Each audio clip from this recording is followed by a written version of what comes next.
मालकीन, विटेवरची मालकीन 7व्या अवतारातल्या सीता आई साहेब. महाराज न तपासल्यामुळं 6 महिने 26 दिवस एकटीला बसावं लागलं. एकटीला, जगाच्या मालकिनीला. रावण खरा महाराज होता का? नाही, खोटा होता. न तपासल्यामुळे इतकी फजिती झाली. असे कितीतरी पुरावे तुम्हाला देता येतील, पण आपल्याला पुढे सरकायचं. आपल्या वेळेत पाळी झाली पाहिजे. विद्वान, सात्विक, सदाचारी, पुण्यशील महात्मा, त्या महात्म्याचं नाव होतं मुनिश्री सांदीपनी. फार विवेक संपन्न, थोडासा आवाज कडक. त्या योगी राजांकडे माझे द्वारकाधीश कृष्ण परमात्मा विद्यार्जन करण्याकरता गेले. फरक सांगतो दोघांच्या दर्शनाचा. आबा पंढरपुरातले मालक सांदीपनींच्या पायावर कपाळ टेकून दर्शन घेत होते आणि सांदीपनी पंढरपुरातल्या मालकाचं दर्शन अंतःकरणाने घेत होते. काय फरक आहे याच्यातला? हृदयपूर्वक दर्शन घेत होते, मनोमनी दर्शन घेत होते. आणि पंढरपुरातला मालक मात्र त्यांच्या पायावर डोकं ठेवून दर्शन घेत होता. अधिकारी किती असतील महात्मे, कल्पना करा ना, किती मोठे अधिकारी असतील. एक जण म्हणला, काय बाळू महाराजाच्या गोळ्या संपल्या असतील का? का तर हे एवढा मोठा महाराज विटेवरच्या मालकाचं भजन करतो आणि तरी पण विटेवरचा मालक त्यांच्या पाया का पडतो? तर विटेवरच्या मालकाला सुख देण्याची ताकद या संतांत आहे. संताचे सुख झाले या देवा, मनवोनी सेवा करी त्यांची, किंवा या सुखा कारणे देव वेडावला, वैकुंठ सोडोनी संत सदनी राही. देवाकडे सुखाची कमतरता आहे, ती संतांकडे. शेळके गुरुजी भगवान चरणावर डोकं ठेवायचे. 12 वर्ष शिकले. किती काम केलं असेल माझ्या विटेवरच्या मालकाने. त्यावेळेला गॅस नव्हता, फ्रीज नव्हतं, कुकर नव्हतं, मिक्सर नव्हतं, चुलीवर स्वयंपाक होता, मडक्यात वरण शिजायचं, पाट्यावर चटणी वाटण वाटायचं. मिक्सर नव्हतं कुठल्याही प्रकार. रई लावायची असेल तर घुसळ खांब असायचा, रई असायची, डेरा असायचा, ते मंथन करायचं. सगळ्या प्रकारची कामं देवानं धारा काढल्या आश्रमावर. स्वयंपाकासाठी जळतण सरपण आणलं, वाटेल ती कामं केली. 12 वर्ष आटपल्याच्या नंतर तुटला आयुष्याचा दोरा सांगतो राजो. 12 वर्ष आटपल्याच्या नंतर महर्षी सांदीपनींचं दर्शन घेतलं आणि सांगितलं, गुरुदेव येऊ का आता? सांदीपनींनी सांगितलं, जा बाबा जा. त्यांना माहीत होतं ते त्रिकाल ज्ञानी लोक होते. ते काय तुमच्या आमच्यासारखे महाराज थोडेच होते पिशवी वागवायला म्हणून चल माया संग कौरक बी. अरे त्याला त्याचं पाव दे ना, तू ही थैली घेऊन फिरायला. हा तू दाखवायला आणि त्यानं कशी बायको जागवा. तेव्हा जो दुसऱ्याचा विचार करतो का त्याला महाराज म्हणतात. आणि नुसता राबून घेतून पुढच्याचा भोगा मान करतो का त्याला भाडवा म्हणायचं. त्याला नाही महाराज म्हणायचं.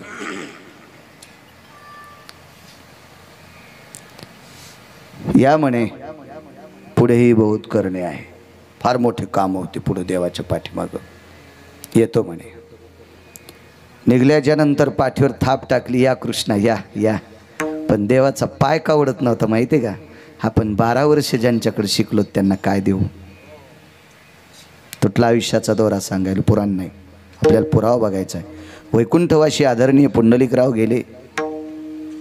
याच्या पाठीमागे किती मोठ्या माणसांचा धागा तुटलाय त्या अर्थी आपल्याला मान्य करावं लागेल, यांचा तुटलाय.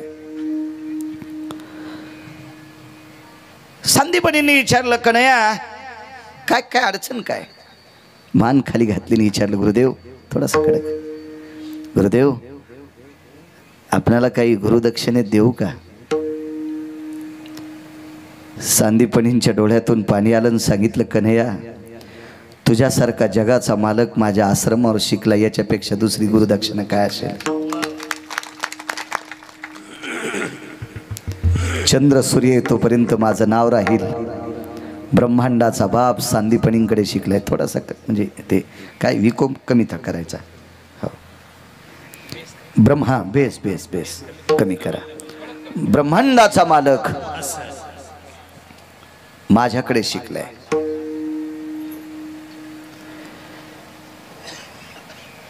बागे अपघातात माझ्या कमरेला मार लागला. एक जणांनी सांगितलं, अमक्या अमक्याकडे जा किशोरजी. तर म्हणलं का हो, मी बरीच डॉक्टर पाहिले पण तुम्ही त्या डॉक्टरचं नाव का सांगायले? आदरणीय वैकुंठवासी राजकीय क्षेत्रातले एक रत्न माननीय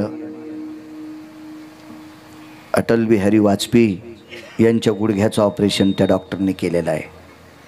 म्हणून बाळू महाराज तुम्ही त्यांच्याकडे जा. डॉक्टरचं नाव कोणामुळे वाढलं? अटल बिहारी. तर सांदीपनींचं नाव कोणामुळे माहीत झालं? ब्रह्मांडाच्या मालकामुळे. काय गुरुदक्षिणा मागतील बाबा? नकोय म्हणे कन्हैया, ये जयस्तु मंगला, तू जे काम करशील ते मंगल होईल, माझ्याकडून तुला आशीर्वाद, तुझ्याकडून मला काही नकोय, ये आता ये. निघाले. पण भगवंताच्या लक्षात आलं आईनं जितकं प्रेम केलं तितकं आपल्यावर सांदीपनींच्या धर्मपत्नीनं प्रेम केलंय, गुरुमातेनं प्रेम केलंय. आपण आईसाहेबांचं दर्शन घेऊ. गुरुमातेच्या चरणावर साष्टांग प्रणिपात केला, दंडवत घातला आणि आईसाहेबाला सांगितलं, आईसाहेब मला निघावं लागतंय आता. बरं बाळा बरं. काल परवा आमच्या दोघांची चर्चा झाली. ह्यांनी मला सांगितलं की 4-2 दिवसात कृष्ण जाणार आहे, असं मला ह्यांनी सांगितलं. वाक्य किती गोड वापरलं बघा. असं मला ह्यांनी सांगितलं, पप्याच्या बापान नाही. इथं बसलेली बाई नवऱ्यानं आवाज द्यायला जी म्हणती काय एखादी बाई? हातवरी करा, तिच्या चपलाचं मंदिर मी बांधितो. कसा इचुटच होतो का नवऱ्यानं आवाज द्यायला जी म्हणायला? आणि काय संक्रांतीच्या दिवशी गाडी घेऊन फिरत उगच. नका जी म्हणी जाऊ, पण मालक म्हणायला काय हरकत? मालक मालक. आजपासून इथं बसलेल्या 5 बायकांनी नुसतं मुलाला, ए बाळा मालक आज कुठे गेलेत रे? तो हबाब कुठे गेला म्हणजे गुरख्याला बोलायली काय? तुझे पप्पा कुठे गेले? हे असलं नाही बोलायचं. ते तोंडातून पेट्रोल आल्यावानी, गावरान तूप आल्यावानी बोललं पाहिजे तोंडातून. हे बाळा मालक सकाळी बाजाराला गेलेत रे, कधी येणार आहेत मालक? इतकं बोलायचं माझ्या माइंडनं. राग येऊ द्या तुम्हाला, यानं तुम्हाला पाप लागणार नाही मी सांगितलेल्याबद्दल. मालक म्हणजे मालक. पाया पडतो तुमच्या पाया. आपली संस्कृती टिकवा. मागच्या लोकांनी फार कष्टाने टिकवली. टिकवा टिकवा आपली संस्कृती. मालक म्हणी जा, म्हणी जा मालक. काय होतंय माहितीये का? यांनी चांगलं बोलणं जुन्यांनी सोडून दिलं, म्हणून काल परवाच्या शिकलेल्या नावानंच बोलायल्यात. विवेक, ए विवेक. म्हणलं बाई विवेक कोण? माझे मालक. येतो म्हणलं मी. नाही जेवायला ताट लावलंय. म्हणलं तू आजचं खाल्ल्यावर मग गाडी कॅनल मध्ये जाईन. तू नवऱ्याला जरी एक केरी बोलायलीस तर तू ह्या पापानं मग गाडी उभी जळण उभी. एखादं ट्रॅक्टर याचा अंगावर पुन्हा पाहिल्यासारखं. नको म्हणलं, नको नको नको. टिकी जा संस्कृती, टिकी जा. तुम्ही किती मोठ्या व्हा, इंद्राच्या वैभवापेक्षा तुमच्याकडे वैभव यावं, पण आपली संस्कृती टिकवावं. हो, ह्या संप्रदायातल्या लोकांनी लय कष्ट घेतले. जुन्या काळातल्या राजांनी धर्म टिकवण्यासाठी पाहे पा ध्वजेचे चिरगुट, राया जतन करिता कष्ट. आमाप कष्ट केलेत, आमाप. सांभाळा. आणि काय होतं माहितीये का? जाऊ द्या 5, एक जरी बाई इथून पुढे नवऱ्याला मालक म्हणली तर त्या पुण्याईनं गिरगावकराची फुटकी नाव तरंगण. दुसरं पुण्य लागतच तरी काय आम्हाला? हा, ह्यांनी मला परवाला सांगितलं होतं रे तू जाणार आहेस म्हणून. येऊ आई साहेब, ये कृष्णा. पुन्हा एकदा दर्शन घेतलं. फारच डोकं काढीत नव्हता जगाचा मालक. आईसाहेबांनी विचारलं, खंड कृष्णा उठणं रे, आशीर्वाद द्या. पाठीवर थाप टाकली. सांदीपनीने आशीर्वाद द्याला, जयस्तु मंगला. जे करशील ते मंगल होईल. पण बाईची ताकद प्रकाश गुरुजी किती मोठी होती बघा. बाईनं सांगितलं अमंगल केलं तरी मंगल होईल. म्हणून 19 गोष्टी द्वापार युगात चुकीच्या केल्या पंढरपुरातल्या मालकानं. 19 गोष्टी चुकीच्या केल्या.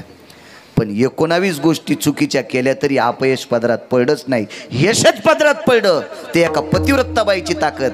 तुम्ही इतक्या मोठ्या आहात माझ्या माईंनो, इतक्या मोठ्या आहात तुम्ही, इतक्या मोठ्या. म्हणून नवऱ्याला नावान बोल जाऊ नका, म्हण जा मालक. फार मोठे आहात तुम्ही. माझ्या वारकरी संप्रदायाने तुमची फार दखल घेतली. ज्या घरी कुलस्त्रिया राज्य राणी व संपत्ती, या देशाची जडवड संपत्ती काय असाल तर तुम्ही आहात. श्रीमंती काय असाल देशाची तर तुम्ही आहात. तुका म्हणे पतिव्रता तिची देवावरी सत्ता, तिची देवावरी सत्ता, तिची देवावरी सत्ता, पतिव्रता तिची देवावरी सत्ता. तुका म्हणे पतिव्रता तिची देवावरी सत्ता. तुका म्हणे पतिव्रता तिची देवावरी, तुका म्हणे पतिव्रता तिची देवावरी सत्ता, तिची देवावरी सत्ता, तिची देवावरी सत्ता. तुका म्हणे पतिव्रता तिची देवावरी सत्ता. तुका म्हणे पतिव्रता तिची देवावरी सत्ता, तिची देवावरी सत्ता, तिची देवावरी सत्ता. क्या बात आहे. एवढी शक्ती तुमची. देव तुमच्या ताब्यात आहे. देव देव देव. देवानं चुकीचं काम केलं तरी ते मंगल व्हावा असा आशीर्वाद देण्याची ताकद ज्या बाईत. सरकत नव्हता आश्रमातून. हे कृष्णा, हे पाकगृह ओलांडलो. पाकगृह म्हणजे स्वयंपाकगृहात होते आईसाहेब. स्वयंपाकघराची चौकट ओलांडल्याच्या नंतर पाऊल ओढत नव्हता, पुन्हा वापस फिरले. काय कन्या आईसाहेब, एक बोलू, 12 वर्ष या पवित्र हाताचा नैवेद्य खाल्लाय. गेल्या 12 वर्षापासून या पवित्र हाताने तयार झालेला स्वयंपाक हा जठराग्नी तृप्त करण्यासाठी सेवन केला. आईसाहेब, या पवित्र हात ज्या शरीराला आहेत त्या पवित्र शरीराकरता मी काय देऊ. काय बाई विद्वान होती आबा. त्या माऊलीनं सांगितलं, कन्हैया तुला एक माहिती आहे, मी ज्या व्यक्तीच्या नावानं कुंकू लावते त्या व्यक्तीनं जगाच्या मालकापुढं हात पसरला नाही. मी ज्या महात्म्याच्या नावानं कपाळाला पती म्हणून कुंकू लावते, माझ्या पतीनं जगाच्या मालकासमोर तुझ्या पुढं हात पसरला नाही. आणि ज्यानं आयुष्यभर कोणाच्या पुढं हात पसरला नाही अशाची मी बायको आहे. मी कशाला तुला काय मागू रे. हे कृष्णा, ये तुला माझा आशीर्वाद आहे. निघाले प्रभू. पण त्याला काय कळत नाही हो, त्याला सगळं कळतंय. आश्रम ओलांडल्याच्या नंतर तुळशी वृंदावनाच्या समोर गेल्या लक्षात आलं त्याचं हृदय असं त्याला टोचण्या मारित होतं. त्याच्या लक्षात आलं ज्या बाईनं आपल्याला जा म्हणून आशीर्वाद दिलाय तिच्या अंतःकरणात कुठेतरी पिना टोचायल्यात. वापस आले, पाहिलं तर अंतःकरणाचा बांध फुटला आणि सांदीपणींच्या धर्मपत्नी रडत होत्या. तुटला आयुष्याचा दोरा सांगायला वाक्य नीट ऐका. याकडे हर बोलतोय. भगवंत खाली बसले, पितांबराचा दुमाला सोडला आणि पितांबराच्या दुमाल्याच्या कोपऱ्याने महर्षी सांदीपणींच्या पत्नीचं गुरुमातेचे डोळे पुसले. आईसाहेब रडता. कन्हैया,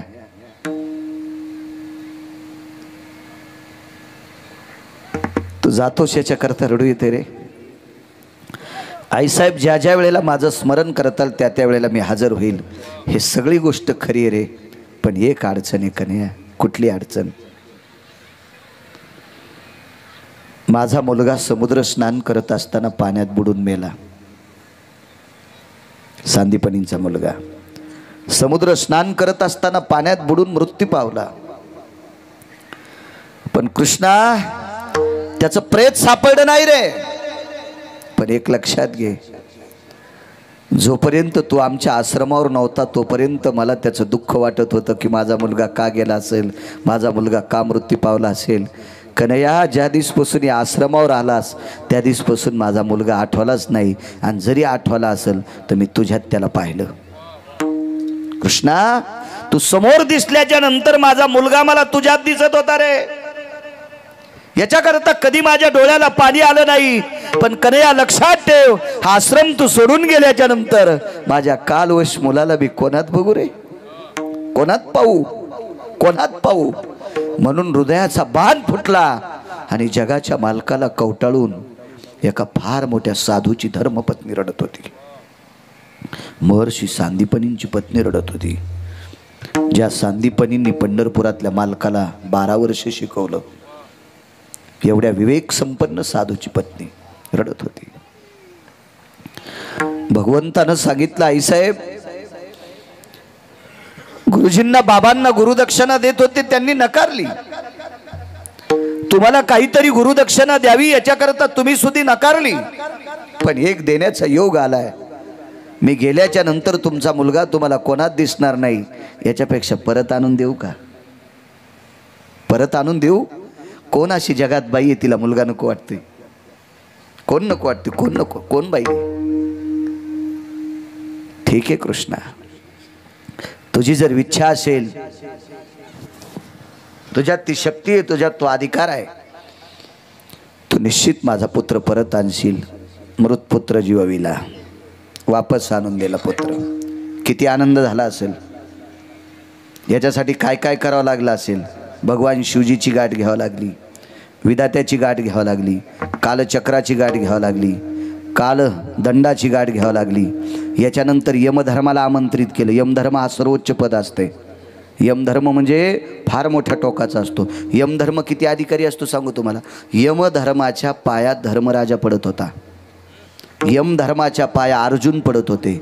यमधर्माच्या पाया भीम नकुल सहदेव पडत होते. कधी पडले? पांडवांना ज्या वेळेला नष्टचर्या करायची, 12 वर्षाचा वनवास झाला आणि 1 वर्षाचा अज्ञातवास विराट राजाच्या घरी भोगायचा, त्यावेळेला यमधर्माला आमंत्रित केलं आणि 5 भावांनी यमाच्या पायावर लोटांगण घातलं द्रौपदीचं. आणि आम्हाला 12 महिने कसं राहावा याच्याकरता अदृश्य स्थिती द्या. आणि मग यमानं दर्शन घेतल्यावर यमधर्मानं आशीर्वाद दिला आणि पांडव 12 महिने विराट राजाच्या घरी राहिले. यमधर्माच्या आशीर्वादाची ताकद इतका मोठा असतो. यम वेगळा, यम वेगळा, कालचक्र वेगळं, कालदंड वेगळा, हे खालचे गुमास्ते प्यादे वेगळे आणि यमधर्म वेगळा. यमधर्माच्या पाया रावण पडत होता, ज्याला 7 कोटी घरं सोन्याचे होते. रावण पाया पडत होता, यमधर्माच्या रावण. कधी पडला सांगू तुम्हाला? ज्या वेळेला रावण, आता हे बाजूला सरकलो समजायचं, हे पाणी देता देता गवत उपटायचा कार्यक्रम चाललाय. गरज नव्हती सरकायची, पण नाद लागला, दिसलं झाडं तणबड उपटेलेलं, चला उपटून काढू. रावण मृत्यू पावल्याच्या नंतर यमधर्माच्या दरबारात गेल्यावर यमधर्माच्या चरणावर लोटांगण घातलं. आणि ज्या वेळेला यमधर्माच्या चरणावर लोटांगण घातलं आणि रावणानं विचारलं, महाराज मी रामप्रभूच्या हातानं मला मारण्याची ताकद रामप्रभूत होती? यमधर्मानं सांगितलं नाही. मारुतीत होती? नाही. वानरात होती? नाही. मग 1 कोटी राम जन्माला आले तरी मला मारू शकत नव्हते, तरी पण त्या रामाने, वानराने, मारुतीने मला मारलंय. हे कसं खरं? तर यमधर्माच्या डाव्या डोळ्यातून पाण्याचा थेंब आला आणि यमधर्माने सांगितलं, राजा तुला मारलं फक्त तुझ्या बहिणीनं तुझ्या भावानं. रावणाला रामप्रभूंनी मारलं नाही. बदनाम करू नका प्रभू रामचंद्राला, मारुतीरायाला बदनाम करू नका, वानरांना बदनाम करू नका. रावणाला मारलं त्याच्या तुटलेल्या नाकाच्या बहिणीनं. हो, आणि खुर्चीची लालसा असलेल्या भावानं, त्याचं नाव होतं बिभीषण. म्हणून तर माझ्या 18 मालकांपैकी एका मालकानं बिभीषणाला मूर्ख म्हणून शिवी दिली. विठाला विठाला विठाला म्हणती बिभीषण शहाणा,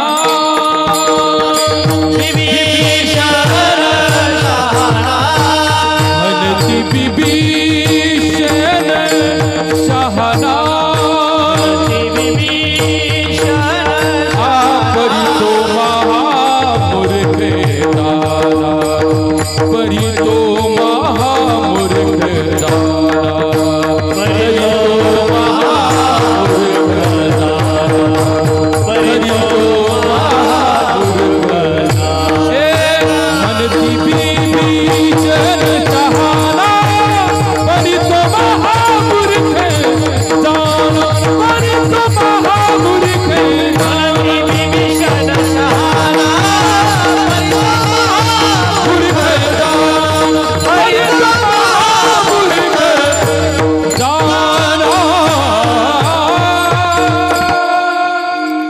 सद्गुरू गुंतांबा अशा महान महात्म्यांचं योगीराजांचं आगमन या पवित्र मंडपात झालं. अशा पवित्र महात्म्यांच्या चरणी रक्तांबरो भयस्थिता काया व्रधितो सन्मानाम पवित्रो धर्म संन्यासो पवित्रा वैशान्यरो दग्ध भयोम भीष्मतुल्यास्ततेवच अशा पुनीत महात्म्यांच्या चरणी गिरगावकराचा साष्टांग प्रणिपात. आमचे महेश मरुदगन महाराज सुद्धा आलेत. महाराज तुम्हाला सुद्धा